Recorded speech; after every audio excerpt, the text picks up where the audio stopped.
Lately, I've been trying to experience more things in their totality. Whether it's a franchise of movies, the discography of an artist, or a beloved series of games, I've been interested in getting the most complete picture of a piece of work, and what it does well, how it's evolved over time, and what makes it special to its fans.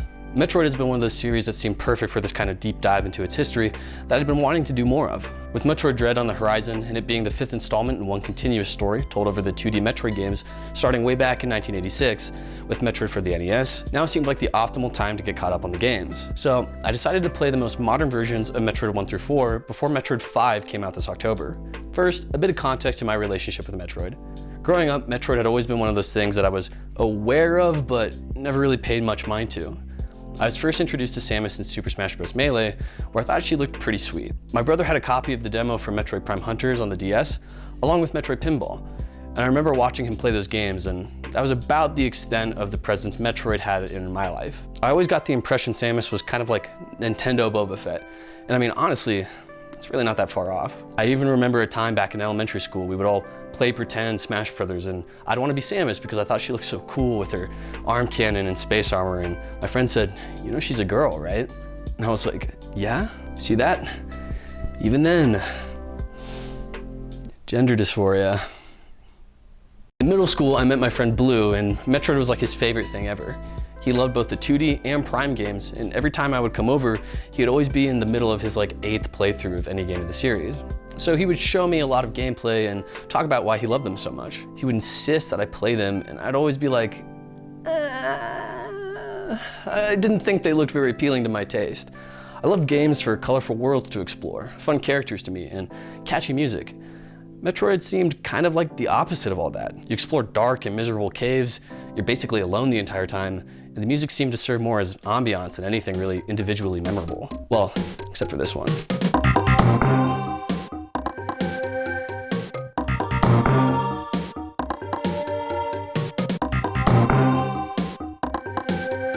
So for years, Blue would talk with me about Metroid, and I'd always shrug it off as something I wasn't really interested in. But we watched the June 2021 Nintendo Direct together, and the Dread reveal blew both of our minds. I always knew about the rumors of Dread and how there hadn't been an original 2D Metroid game in 19 years. So this was obviously a pretty big deal. The look on his face was pure excitement, and the reaction of the whole gaming community was pure excitement. And I was like, damn, what a cool moment for everyone. Then something clicked. All these years, I just wrote off Metroid as something that wasn't for me. But seeing all the passion and joy everyone was sharing about this upcoming release really had me wanting to join in on the fun. And with a year where I've been specifically trying to consume more new media for myself rather than be on my phone all day, I was like, all right, let's do this. So I needed to get caught up on the 2D Metroid games before Dread came out. That's Metroid, Metroid 2 Return to Samus, Super Metroid, Metroid Fusion, Metroid Zero Mission, and Metroid Samus Returns. So that's 6 games, but I want to play Metroid 1 through 4 to get a complete picture of the story. And Zero Mission and Samus Returns are remakes of Metroid NES and Metroid 2 Return to Samus respectively. I wanted to play the most accessible versions of these games, so we'll take the remakes of Metroid 1 and 2. So over the course of about a month, I played Zero Mission, Samus Returns, Super, and Fusion, and I had a lot of fun. Who would have thought? So let's get into my experience with all of those. It all started with Zero Mission for me, and a lot of people I've heard from online said it's a great place to start with for the Metroid series. For one, it's much snappier to control than the original NES Metroid, and the updated visuals lead to an easier time exploring since there's actual visual distinction between areas. I know a lot of people recommend starting with Super since it is the definitive Metroid game, but my friend Blue figured Zero Mission would be a bit more my taste. I played it on the Wii U eShop and the pixel art looked fantastic on the big screen. And I'm not gonna lie, the save states were pretty awesome to have too.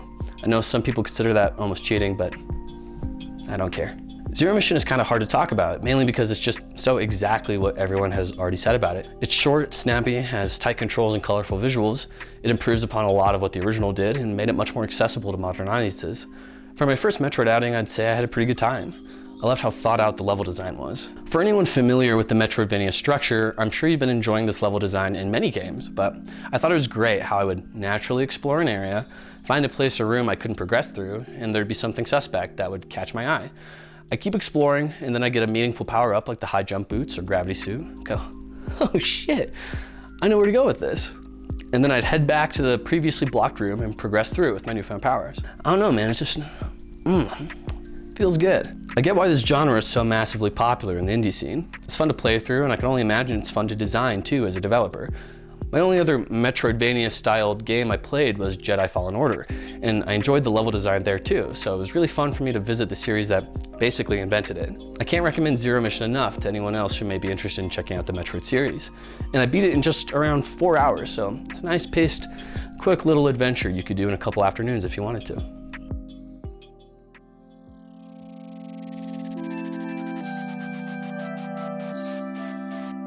Next up was Samus Returns, and I was honestly maybe the most excited to play this one. It's the remake of Metroid 2, Return of Samus, and it released on 3DS in 2017, developed by Mercury Steam, the dev team behind Metroid Dread.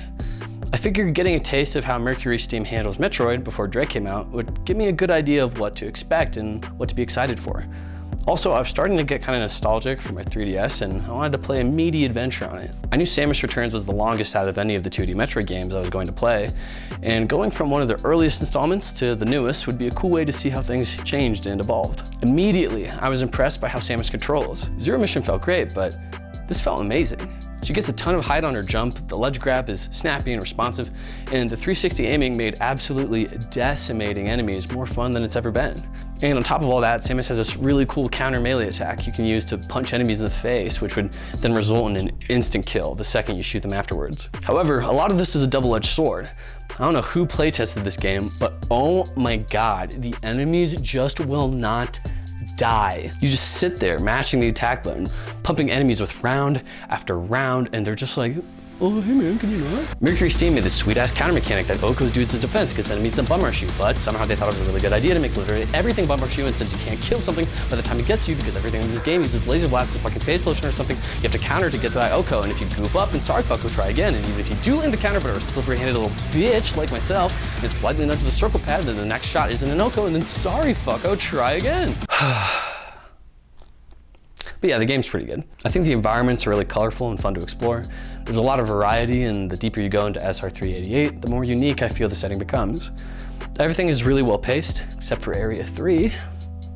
And finding power-ups at a clip to expand your exploring capabilities makes you feel really competent and like you're making serious progress.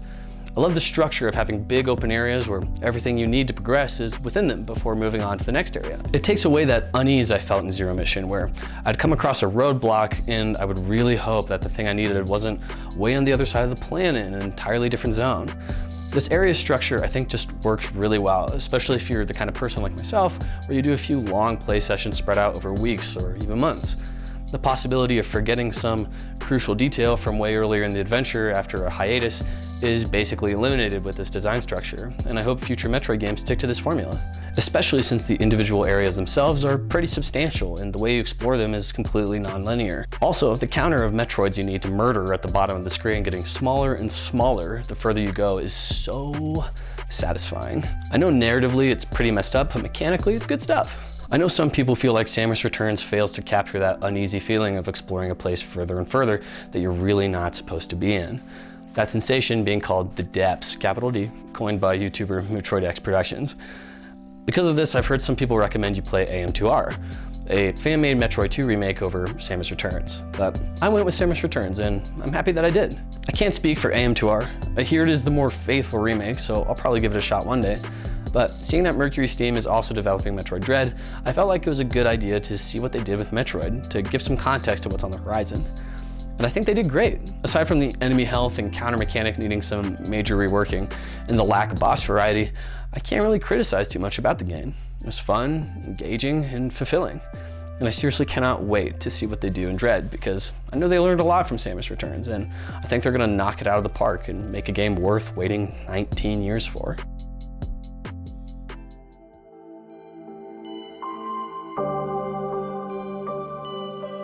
So my opinion on Super Metroid is probably going to get me the most in trouble. Super Metroid is considered one of the greats of the Super Nintendo era, a genre-defining classic that will influence game design for years to come. A tightly designed experience that rewards player skill and curiosity with clever secrets and sequence breaking that allows for endless replayability. But in all honesty, I just didn't really like it that much. Look, I know that a lot of Metroid fans consider this the definitive Metroid experience and that it should be everyone's first Metroid, but I don't know, man. If I had started with this one, I don't think I would have wanted to play the other ones. The controls are really floaty and feel imprecise.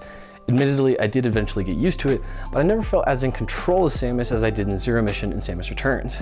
I mean, obviously those games came out a bit after Super, but still. There are also a lot of those Metroid moments where the critical path forward is hidden behind some visually insignificant block that you're supposed to just know that you need to blow up. I mean, as this was my third Metroid game, I was starting to get a nose for sniffing out that kind of bullshit, but if this was my first, I would have gotten lost so many times. There was this part towards the beginning where you need to sprint across this bridge to get through the room, and the game just doesn't tell you that you have the ability to sprint.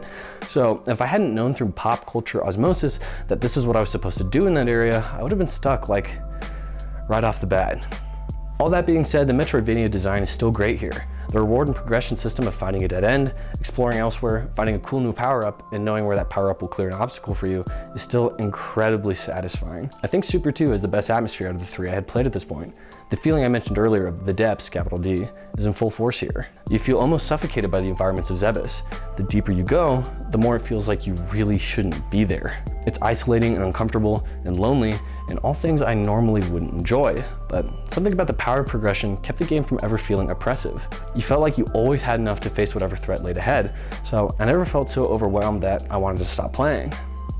That, and I also played on Switch Online, which has save states, and you know, I'm just so good at video games. But yeah, Super may not really be for me, and I do think games after it improved on the formula, but I can certainly respect and admire what it did. Also, Super has the best music in the 2D series by a lot, so always have that going for it in my eyes.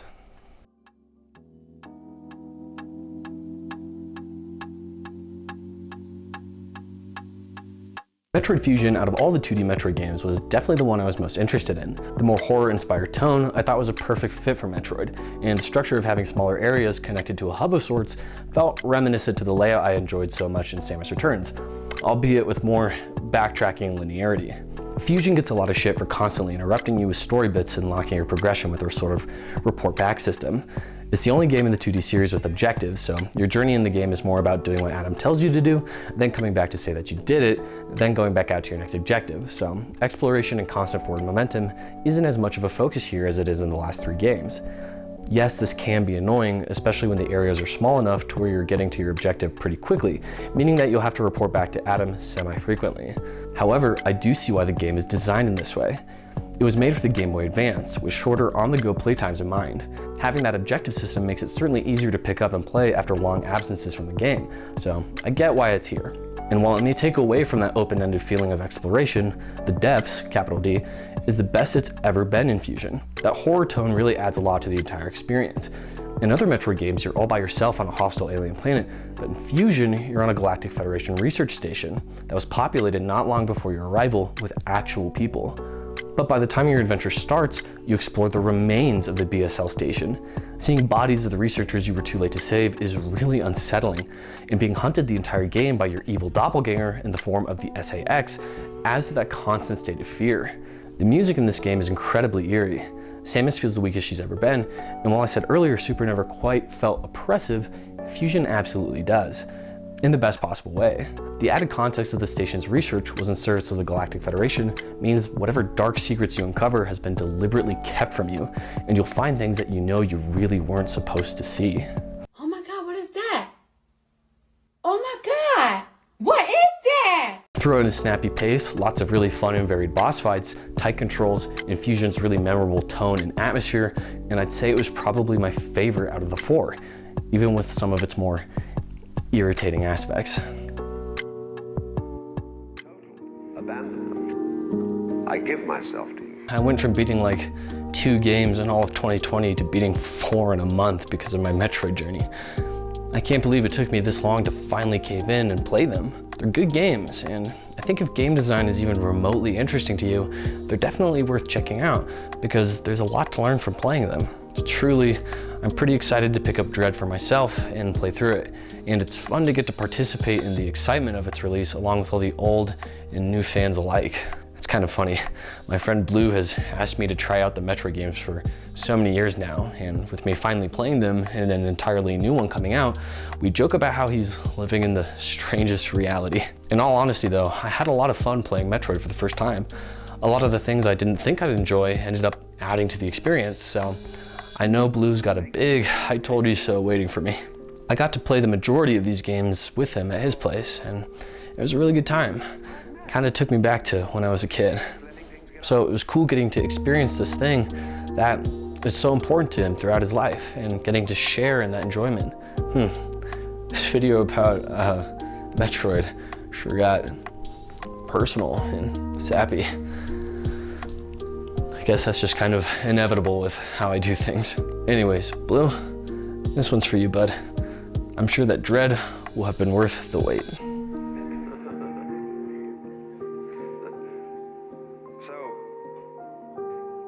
Actually, therefore, the course of wisdom, what is really sensible. Oh, and for those of you who care, my ranking goes Fusion, Samus Returns, Zero Mission, and Super. Don't at me.